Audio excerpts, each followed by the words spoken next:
Hello guys, welcome to maths Telugu. ఇవాళ topic ఏంటి అంటే విఆర్ఓ నోటిఫికేషన్ గురించి మాట్లాడదాం మనం. సో విఆర్ఓ నోటిఫికేషన్ అయితే నిన్న ఇంటర్నల్ గా రిలీజ్ చేయడం జరిగింది. సో ఇంటర్నల్ రిలీజ్ ఏంటి?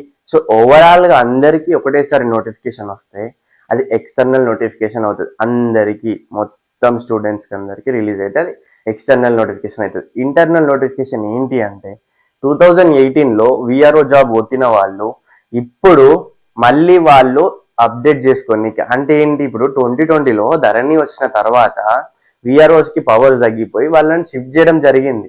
ఎప్పుడు బీఆర్ఎస్ గవర్నమెంట్ ధరణి స్కీమ్ 2020లో తీసుకొచ్చిన తర్వాత విఆర్ఓస్ ని షిఫ్ట్ చేసిళ్ళు. ఇప్పుడు మళ్ళీ కాంగ్రెస్ గవర్నమెంట్ ధరణిని తీసేసి భూమాతని తీసుకొస్తున్నారు.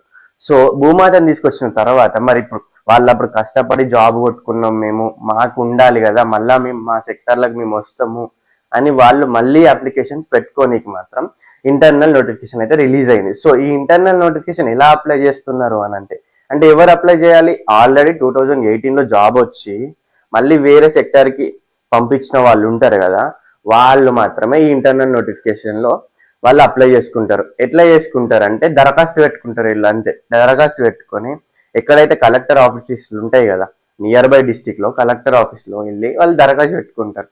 సో మరి ఇప్పుడు ఈ 10,000 నోటిఫికేషన్స్ ఉన్నాయి మనకి. ఈ 10,000 నోటిఫికేషన్ లోనే మళ్ళీ వీళ్ళకి మళ్ళీ కొత్త వాళ్ళకి జాబ్స్ ఇవ్వాలంటే సరిపోతాయా అంటే సరిపోవు. సో వేకెన్సీస్ అనేది ఇంప్రూవ్ అవుతాయి, అంటే ఇంక్రీజ్ అవుతాయి. సో ఫస్ట్ వీళ్ళకి ఇంటర్నల్ గా వీళ్ళు ఎవరైతే ఉన్నారో ప్రీవియస్ జాబ్ వచ్చి ఇప్పుడు మళ్ళా అందులోకే కన్వర్ట్ కావాలని అనుకుంటున్నారు చూసినారా, వాళ్ళకి ఫస్ట్ జాబ్ ఇస్తారు. అంటే ఎట్లా ఇస్తారు? డైరెక్ట్ మరి అప్పుడు జాబ్ వచ్చింది మరి ఇప్పుడు ఇచ్చేస్తారా అంటే ఇచ్చేయరు, మళ్ళీ టెస్ట్ పెడతారు. మళ్ళీ దానికి సపరేట్ ఒక టెస్ట్ ఉంటుంది. ఆ టెస్ట్ ఏందో ఇంకా రిలీజ్ కాలేదు ఇప్పటి వరకు అయితే. ఎవరైతే మళ్ళా వాళ్ళ సెక్టార్ కి, అంటే వాళ్ళ విఆర్ఓ సెక్టార్ కి వెళ్ళాలనుకుంటారో వాళ్ళైతే ఇప్పుడు కలెక్టర్ ఆఫీస్ లో దరఖాస్తులు అయితే పెడుతున్నారు. ఎప్పుడు ఏప్రిల్ ఇప్పుడు 4th రోజు స్టార్ట్ అయింది, 16th వరకేమో డేట్ ఉన్నట్టుంది. వాళ్ళకు ఇంటర్నల్ నోటిఫికేషన్ అప్డేట్ అయ్యి వాళ్ళు దరఖాస్తులు పెట్టుకున్న తర్వాత మనకి ఏప్రిల్ ఎండింగ్ వరకు మనకి నోటిఫికేషన్ వస్తుంది, అంటే ఎక్స్టర్నల్ నోటిఫికేషన్ వస్తుంది. సో ఈ ఎక్స్టర్నల్ నోటిఫికేషన్ కి వేకెన్సీస్ పెరుగుతాయి. ఎందుకు అంటే ఇప్పుడు ఉన్న 10,000లో అప్పుడు వచ్చిన జాబ్స్ వాళ్ళు అప్లై చేసుకుంటున్నారు కదా, వాళ్ళకి సగం మందికి రావచ్చు, కొంతమందికి రాకపోవచ్చు, తెలీదు. సో వాళ్ళు ఎవరైతే ఎంతమంది ఫర్ సపోజ్ ఒక 1,000 మంది అప్లై చేసుకున్నారు, వాళ్ళు ఎలిజిబుల్ అయ్యారు అనుకో, ఇంకొక 1,000 పెంచే ఛాన్సెస్ ఉన్నాయి ఈ 10,000 వేకెన్సీస్ లో. సో ఇది మ్యాటర్. నిన్ననైతే ఏప్రిల్ 4th రోజు ఇంటర్నల్ నోటిఫికేషన్ అయితే రిలీజ్ అయింది విఆర్ఓది.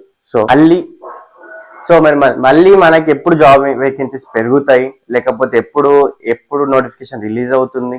సో మనకి ఇవన్నీ డేట్స్ మీకు కావాలి అని అంటే సబ్స్క్రైబ్ చేసుకోండి, బెల్ ఐకాన్ ని ఆన్ చేసి పెట్టుకోండి. ఇప్పటి నుంచి అయితే మరి అప్డేట్స్ ఇస్తూనే ఉంటా. ఒక విఆర్ఓ అనే కాదు, FBO, PC, all railway exams కూడా అన్నిటికీ అప్డేట్ ఇస్తూనే ఉంటా. అండ్ సిలబస్ అండ్ క్లాసెస్ కూడా చెప్తాను. సో చూడండి, ఫర్దర్ గా ఒకసారి ఛానల్ విజిట్ చేసి చూడండి, క్లాసెస్ కూడా స్టార్ట్ చేస్తాను ఇంకా.